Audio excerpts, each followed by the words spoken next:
اگر آپ چاہتے ہیں کہ آپ کی 10 حاجتیں فوری طور پہ پوری ہو جائیں، اور 10 کوئی بھی حاجتیں ہو سکتی ہیں لیکن وہ جائز ہونی چاہیے، تو صرف آج ماہ ربیع الاول کی پہلی نچندی جمعرات کے دن 10 روپے کی ٹافیاں لے کر آپ نے اس کے اوپر یہ عمل کر کے اللہ کے راستے میں بچوں کو تقسیم کر دینی ہے۔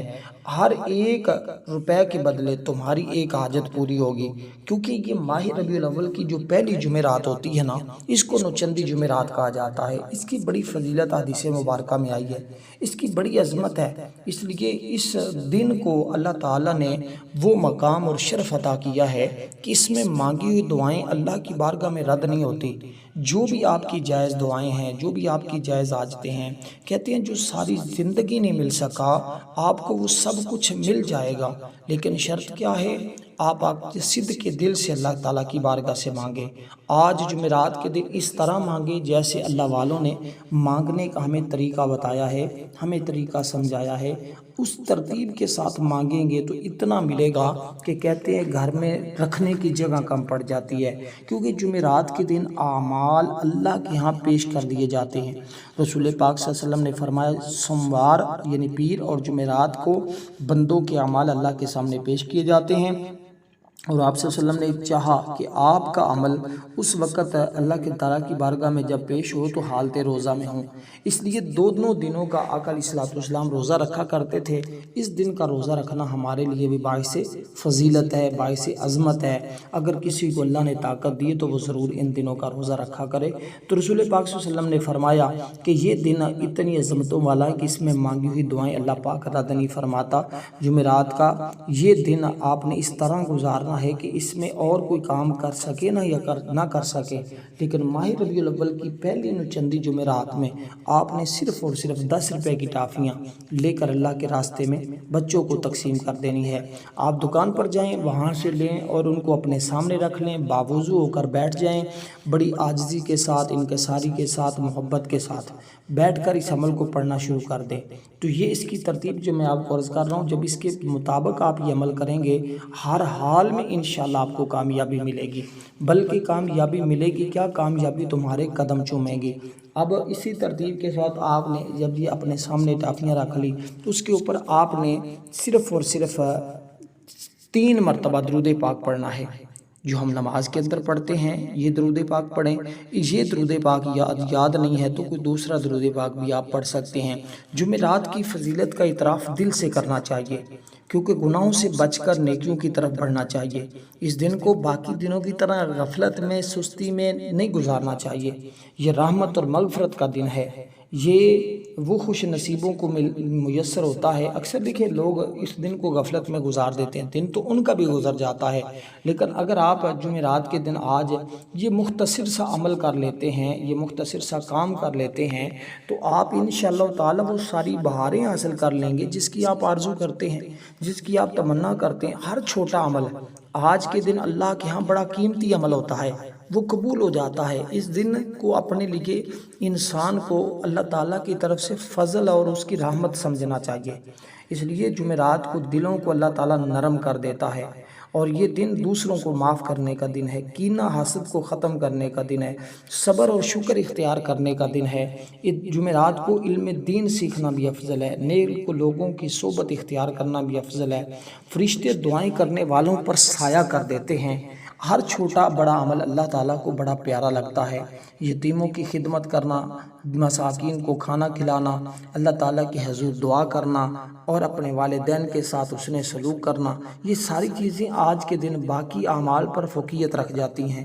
اس لیے فرشتے اس دن درود پاک پڑھنے والے کے لیے بھی دعا کرتے ہیں۔ تو آپ نے اپنے عمل کا آغاز اسی ترتیب کے ساتھ کرنا جیسے میں آپ کو عرض کی ہے۔ باوضو ہو کر بیٹھ جائیں، اپنے سامنے یہ لنگر رکھیں اور اس پر آپ نے درود پاک سب سے پہلے پڑھنا ہے، جو درود پاک میں نے آپ کو عرض کیا ہے۔ اگر مثال کے طور پہ کوئی ایسا شخص بھی ہوتا ہے نا جس کو یہ درود پاک یاد نہیں ہے، تو وہ اس کی جگہ کسی دوسرے درود پاک کا بھی انتخاب کر سکتا ہے، اس کو بھی پڑھ سکتا ہے، کیونکہ درود پاک یہ آقا علیہ الصلوۃ والسلام کو اتنا پیارا ہے پڑھنا، اللہ تعالیٰ کو یہ بڑی پسندیدہ عبادت ہے، اللہ تعالیٰ اس ذکر کو بڑا پسند فرماتا ہے۔ اس لیے درود پاک نبی علیہ الصلوۃ والسلام کی امت کے لیے سب سے بڑا انعام ہے، ہر مسلمان کا بہترین وظیفہ ہے۔ یہ اللہ کی رحمت کے قریب کرتا ہے، ذو کا دیدار نصیب ہوتا ہے، اور دنیاوی فتنوں سے بندے کو بچاتا ہے، اعمال کو قبول کرواتا ہے، غضب سے اللہ کے غضب سے بچاتا ہے، دل کی گٹھن کو دور کرتا ہے، پڑھنے والا انشاءاللہ تعالی جنتی کہلاتا ہے۔ اور یہ اللہ تعالیٰ کی، جیسے میں نے کہا کہ یہ محبوب عبادت ہے، جو اللہ کی محبوب عبادت کو کرتا ہے اللہ تعالیٰ تو اس کو کبھی ضائع نہیں کرتا۔ اس لیے آپ یہ نبی کی محبت میں ڈوب کر پڑھیں، آقا کی محبت میں، آقا کی چاہت میں اس کو پڑھیں، انشاءاللہ زبان کو پاکیزگی عطا ہوگی، روحانی ترقی ملے گی، دل کی سختیاں ختم ہوں گی، گناہوں کو اللہ پاک معاف فرما دے گا۔ یہ پڑھنا قرآن کا حکم ہے، ان اللہ و ملائکتہ یصلون، مشکلات کا حل ہے، بیماروں کو شفا ملتی ہے، منافقت ختم ہوتی ہے، سختیاں ختم ہوتی ہیں، خزانے عطا کیے جاتے ہیں۔ اور اس کے بعد آپ نے اللہ تعالیٰ کا یہ اسم مبارک پڑھنا ہے جو فرشتوں کی پروں کے اوپر لکھا ہوا ہے، یہ فرشتوں کے پروں کے اوپر لکھا ہوا یہ اسم مبارک۔ جب آپ اس کو پڑھیں گے آپ کو خود پتہ چلے گا یہ اسم مبارک عام نہیں ہے، یہ قرآن کریم کی ایک عظیم سورہ مبارکہ کی ایک مکمل آیہ مقدسہ ہے، ایک آیہ مقدسہ ہے۔ اس کے اندر کیا ہے؟ اس کے اندر اللہ تعالیٰ نے اپنی صفات کاملہ کا ذکر کیا ہے، اور ان کلمات کو آپ نے پڑھنا اللہ الصمد، اللہ الصمد۔ یہ اس سورہ مبارکہ کی آیہ بینات ہے، آیہ کریمہ ہے، جس کو یہ فضیلت اور یہ اعزاز حاصل ہے کہ جو اس کو پڑھتا ہے اللہ تعالیٰ 100 شہیدوں جتنا ثواب اس بندے کو عطا کرتا ہے۔ اگر آپ چاہتے ہیں آپ کو اتنا ثواب اللہ تعالیٰ کے ہاں ملے تو پھر آپ دوستو اس کو اس طرح پڑھیے گا، پھر دیکھیں اللہ تعالیٰ تمہیں زندگی میں کسی کا محتاج نہیں کرے گا، کیونکہ دیکھیں یہ اسم مبارک، یہ قرآن کریم کی ایک جامع مضمون ہے نا، یہ لفظ اللہ تعالیٰ کی عظیم صفت کو بیان کرتا ہے۔ اس کا مطلب اللہ بے نیاز ہے، سب اس کے محتاج ہیں، وہ کسی کا محتاج نہیں ہے، اور جب کوئی اس کو اس صفت سے پکارتا ہے، یاد کرتا ہے، تو وہ اس کو بھی کسی کا محتاج نہیں ہونے دیتا۔ پوری کائنات اللہ تعالیٰ پر قائم ہے، ہر ذی روح اپنی حاجت کے لیے اللہ کی طرف رجوع کرتا ہے۔ انسان کو بھوک لگتی ہے مگر اللہ بے نیاز ہے، انسان کو پیاس لگتی ہے مگر اللہ بے نیاز ہے، انسان سوتا ہے مگر اللہ بے نیاز ہے، اللہ نہ کھاتا ہے نہ پیتا ہے، اللہ کو کسی سہارے کی ضرورت نہیں ہے، مخلوق کمزور ہے، اللہ کامل ہے۔ اس کا مطلب ہی یہ ہے کہ سب اسی سے مدد مانگتے ہیں، بندہ دعا کرے تو اللہ تعالیٰ سنتا ہے۔ یہ ہمیں یہ پیغام دے رہی ہے یہ آیہ کریمہ۔ نبی علیہ السلام نے فرمایا اللہ تعالیٰ کی ذات بے نیاز ہے، بندہ نادان ہو سکتا ہے مگر اللہ تعالیٰ کی ذات کامل ہے، علم والا ہے، اللہ سب کو رزق دینے والا ہے، خود محتاج نہیں ہے، لیکن ساری دنیا، ہر زیرو، ہر چیز اس کی محتاج ہے۔ یہ قرآن پاک میں صرف ایک بار آیا ہے لفظ، اس کو آپ سمجھیے گا، جب بندہ مشکل میں ہو اس کو پڑھنا شروع کر لے۔ اللہ تعالیٰ سب کچھ اس کے قبضے میں ہے نا، کیونکہ فرشتے بھی اس کے محتاج، اولیاء بھی اس کے محتاج، انبیاء بھی اس کے محتاج، پوری کائنات اس کی محتاج ہمیشہ باقی ہے۔ ہر چیز نے فنا ہو جانا ہے لیکن اس پر کوئی فنا نہیں ہے۔ اللہ تعالیٰ کی بے نیازی کو سمجھنا ایمان کی بنیاد ہے، اس لیے توحید کو مضبوط کرتا ہے۔ یہ اسم مبارک مومن کا یقین بڑھاتا ہے، یہ اللہ تعالیٰ کا کلام، اس لیے وہ ذات جس کو عظیم کہا جاتا ہے، وہ جو ہمیشہ قائم ہے، جو کامل ہے، اکمل ہے، محتاج نہیں ہے، جو انسان کو عاجزی سکھاتا ہے، جو رب کے سامنے جھکنا بتاتا ہے، یہ وہ کلمہ ہے، یہ وہ آیہ مقدسہ ہے، یہ قرآن کریم ہے۔ یہ شفا بخشتا ہے بیماروں کو، اس کے ذریعے غریب کو رزق مل جاتا ہے، پریشان کو سکون مل جاتا ہے، مشکل میں آسانی آ جاتی ہے، دل اطمینان حاصل کر لیتا ہے، بلندیاں اور عروج ملنا شروع ہو جاتا ہے، خوش نصیبوں کو یہ عمل نصیب ہوتا ہے، جس خوش نصیب نے یہ کر لیا وہ کامیاب ہو گیا۔ اب یہ آپ نے صرف یعنی کہ 70 مرتبہ پڑھنا ہے، اور دم بھی کرنا ہوگا، یہ نہیں کہ دم نہیں کرنا، اس کے ساتھ اور قرآن کریم کی یہ چیزیں پڑھنی ہیں آپ نے، اور انشاءاللہ اس کی برکتیں آپ دیکھتے جائیں گے، جیسے جیسے پڑھتے جائیں گے ویسے ویسے اللہ تعالیٰ تمہیں برکتوں سے نوازتا جائے گا، ویسے ویسے اللہ تعالیٰ کی رحمتوں کا نزول تمہارے اوپر ہوتا چلا جائے گا۔ اب اس کے بعد قرآن کریم کی اس آیہ مقدسہ کو، اس سورہ مبارکہ کو پڑھنا ہے، جس سے حقیقتاً اتنا مال آتا ہے، ایک تو گناہوں کی بخشش ہو جاتی ہے، ایک اللہ تعالیٰ اتنا مال و دولت عطا کرتا ہے کہ انسان کا وہاں سوچ اور گمان بھی نہیں ہوتا۔ اس لیے میں نے اس صورت کے بڑے بڑے کمالات دیکھے ہیں، بڑے بڑے معجزات دیکھے ہیں۔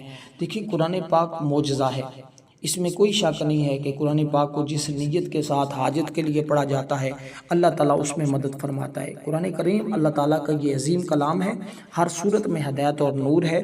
قرآن کریم کی سب سے چھوٹی یہ صورت ہے اور یہ اس کی 3 آیات ہیں، فضائل میں بہت بڑی عظیم صورت ہے۔ یہ حضور کے اعزاز میں نازل ہوئی ہے۔ اس کے معنی ہے خیر کثیر، یعنی کہ زیادہ کثرت کے ساتھ بھلائیاں۔ اللہ تعالیٰ نے اپنے محبوب کو بے شمار نعمتیں عطا کی ہیں، ان میں سب سے بڑی نعمت حوض کوثر ہے۔ حضور کو قیامت کے دن حوض کوثر عطا کیا ہے۔ اس کا پانی دودھ سے زیادہ سفید ہے، خوشبوئے کستوری سے زیادہ عمدہ اور خوشبودار ہے، اس کے جام ستاروں سے زیادہ ہیں، جو اس سے پیے گا کبھی پیاس نہیں لگے گی دوبارہ۔ اور اس لیے کہ اللہ تعالیٰ فرماتا ہے انا اعطیناک الکوثر، بے شک حبیب ہم نے آپ کو خیر کثیر عطا کر دیا، یعنی کوثر عطا کر دیا۔ یہ حضور کی عظمت کا اعلان ہے، یہ مخالفین کے طعنے کا جواب بھی ہے۔ کفار کہتے تھے حضور کے بیٹے نہیں ہیں، حضور کا سلسلہ ختم ہو جائے گا، نعوذ باللہ نسل ختم ہو جائے گی، آپ کے دین کو دوام ملے گا، دشمن ہمیشہ کے لیے کٹ جائیں گے۔ آج دیکھ لیں اسلام پوری دنیا پر قائم ہے، لاکھوں دل حضور کے محبت میں دھڑکتے ہیں، لاکھوں زبانیں قرآن پڑھتی ہیں، لاکھوں لوگ اس سورت کی تلاوت کرتے ہیں۔ یہ ہمیں شکر کی تعلیم دیتی ہے، یہ ہمیں اپنے رب کی طرف بلاتی ہے، یہ ہمیں دنیا میں جینا سکھاتی ہے۔ علم بھی کوثر ہے، قرآن بھی کوثر ہے، شریعت بھی کوثر ہے، امت کی بھی کثرت ہے، حضور کی شان بھی کوثر ہے، حضور کی عظمت کی دلیل ہے، یہ مومن کی امید ہے، یہ نماز کی اہمیت سکھاتی ہے، یہ دل کو نور سے بھر دیتی ہے، آخرت کی یاد دلا رہی ہے، یہ حضور کی محبت کو بڑھاتی چلی جا رہی ہے، دشمنوں کے زوال کی خبر دے رہی ہے۔ بس اس سورت کو بسم اللہ الرحمن الرحیم کے ساتھ پڑھنا ہے، سستی ختم ہو جائے گی، اللہ کی رضا دلائے گی، قبر کی میں بھی روشنی کرے گی، پل صراط پر بھی سہارا بنے گی، یہ غرور کو توڑ دے گی، یہ نعمتوں پر یقین دلائے گی، یہ قیامت کی سب سے بڑی نعمت ہے، دنیا کی سب سے بڑی نعمت ہے، یہ مایوسی ختم کرتی ہے، دل میں خوشی ڈال دیتی ہے۔ اس لیے اطمینان، سکون، راحت سب کچھ چاہیے نا، بس پڑھ لیں۔ اس کو آپ نے بسم اللہ الرحمن الرحیم کے ساتھ پڑھنا ہے۔ اس کی تعداد بھی مختصر سی ہے، زیادہ نہیں ہے، صرف آپ نے 11 بار پڑھنا ہے۔ اس کے بعد آپ نے اللہ تعالیٰ کے حضور اس طرح مانگنا ہے، اور جیسے نبیوں نے مانگا ہے، جیسے رسولوں نے مانگا ہے، اس طرح میرے آقا نے اللہ کی بارگاہ میں دعا کی تھی، اس طرح ابراہیم علیہ السلام نے مانگا تھا۔ تو جس نے بھی مانگا ہے اللہ پاک نے اپنے فضل سے، اپنی رحمت کے ذریعے اس کو عطا کیا ہے۔ اس لیے اس کا مطلب ہے بس اللہ تعالیٰ میرے لیے کافی ہے، مجھے کسی چیز کی طلب نہیں ہے۔ یہ نبیوں کا وظیفہ ہے، جب انہیں کوئی مشکل پیش آئی، کوئی پریشانی آئی، بدشگونی نے گھیر لیا، اللہ کی طرف توجہ کریں، اس پر بھروسہ جمائیں، دل کے پکے یقین کے ساتھ بس اس کو پڑھیں۔ انس بن مالک رضی اللہ تعالیٰ عنہ فرماتے ہیں آگ کے دن، جس دن نمرود نے ابراہیم علیہ السلام کے لیے آگ جلائی تھی، اس دن ابراہیم علیہ السلام کو آگ کے سامنے لایا گیا تو آپ نے آگ کو دیکھ کر یہی کلمات پڑھے تھے، اور بس اس کے پڑھنے کی دیر تھی، آپ کو پتہ ہے پھر آگ گلزار بن جاتی ہے، پھر مشکلیں مٹ جاتی ہیں، غم ختم ہو جاتے ہیں۔ اللہ تعالیٰ کی ذات پر جتنا یقین کامل ہوتا ہے، جتنا زیادہ توکل اور بھروسہ ہوتا ہے، اتنے ہی زیادہ انعامات کی بارش ہوتی ہے۔ اسی طرح نبی علیہ السلام، یوسف علیہ السلام کے بارے میں آتا ہے، انہوں نے بھی کنویں کے اندر اس عمل کو پڑھا تھا، کنویں کا سارا پانی میٹھا ہو گیا تھا۔ اس لیے نبیوں کے سلطان، امام الانبیاء، خاتم النبیین، جب بندے کو غم ستائیں، مصیبتیں آ جائیں، امام ابن ابی فرماتے ہیں کہ اس کو پڑھیں، اللہ پاک سب مشکلیں ختم کر دیتا ہے۔ یہ رب کا وسیلہ ہے، یہ اللہ تعالیٰ کے ہاں وسیلہ ہے، اس کو پڑھیں گے۔ یہ قرآن کریم کی آیہ مقدسہ ہے نا، اس کی بڑی برکت ہے، بڑی شان ہے، بڑی فضیلت ہے، بڑی عظمت ہے۔ یہ ہمیں ایک پیغام دے رہی ہے کہ اللہ پر یقین کر لیں، اللہ پر بھروسہ کر لیں، اللہ تمہیں تمام چیزوں سے بے نیاز کر دیں گے۔ اور اس کو پڑھنے کے بعد آپ نے پھر درود پاک پڑھنا ہے، پھر آپ نے اس کو پر دم کر دینا ہے، پھر بچوں میں تقسیم کرنی ہے، اور وہ آپ کے محلے کے بچے ہوں، جہاں کے بھی بچے ہوں، آپ اس کو باہر کھڑے ہو جائیں، کھڑی ہو جائیں، مرد ہیں، عورت ہیں، جو بھی ہیں، آپ جس کے ساتھ بھی آپ کا تعلق ہے، آپ کو اللہ تعالیٰ کے فضل و کرم سے اس کی برکتیں آپ کو خود دیکھنے کو مل جائیں گی۔ اب ہر ایک چیز کی وضاحت میں نے بالکل آسان فہم الفاظ میں کر دی ہے، شروع سے لے کر اینڈ تک ویڈیو کو دیکھیں گے، انشاءاللہ بے حساب برکتیں ملیں گی، اور آپ کے انشاءاللہ اس عمل کے اندر کامیاب بھی ہوں گے۔ اب وہ آیہ مقدسہ جس کو آپ نے پڑھنا ہے اس کی تعداد 21 مرتبہ ہے، اس کے بعد درود پاک پڑھنا ہے۔ اب یہ آیہ مقدسہ سن لیں تاکہ آپ کو یاد ہو جائے، اس ترتیب کے ساتھ پڑھ لیں، آپ کی مشکلیں حل ہو جائیں، آپ اپنے مقصد میں کامیاب ہو جائیں۔ وہ کیا ہے؟ وہ ہے حسبنا اللہ و نعم الوکیل، حسبنا اللہ و نعم الوکیل، کہ میرے لیے میرا اللہ ہی کافی ہے۔ ویڈیو کو لائک